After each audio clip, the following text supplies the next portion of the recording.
Uy, Ken. Kalad ka rin mo si Mikey dito. Sino ang batang yun? Kahit ako, hindi ko yata kaya. Napatumbahin ng nasa high school na tapos malakas pa. Kapag dinala ko siya sa kanila, siguradong tapos na siya. Pero bago yun, gusto ko munang makalaban ng Mikey na yun!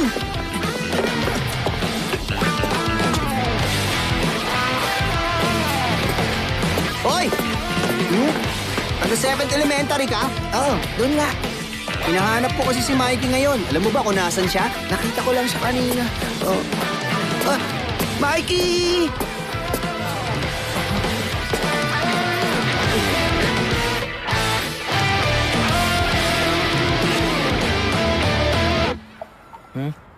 Ano yun?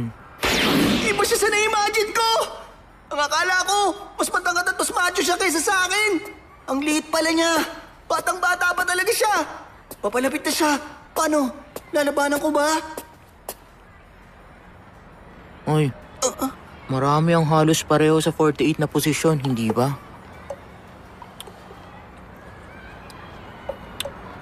Ah? Nagbilang ako pero hindi umabot ng 40. So tingin mo, Sandali. Ano bang sinasabi mo? Ikaw si Mikey. Tama ba?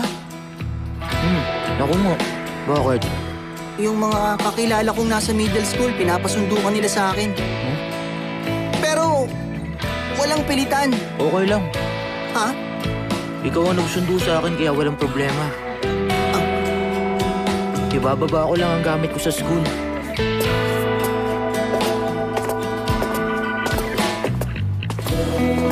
Napaka-weird naman niya.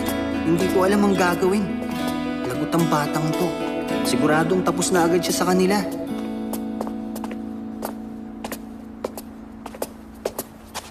Oy, nandito na.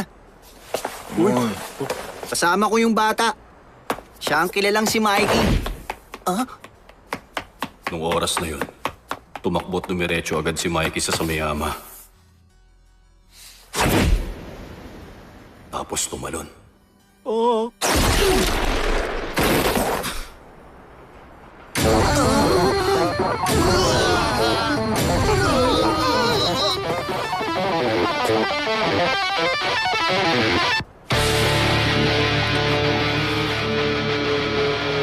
Anong kailangan ng mga mamas boy na pinagtutulungan ng iba?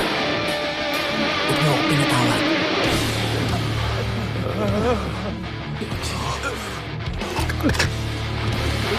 Ako si Mikey mula sa 7th Elementary. Ang bangis! Tama ba? Ikaw si Drake ng 4th Elementary? Anong ginagawa ng astig na katulad mo? Bakit sumasama ka sa mga pipitsugin yun? Maging magkaibigan tayo! Kenshin?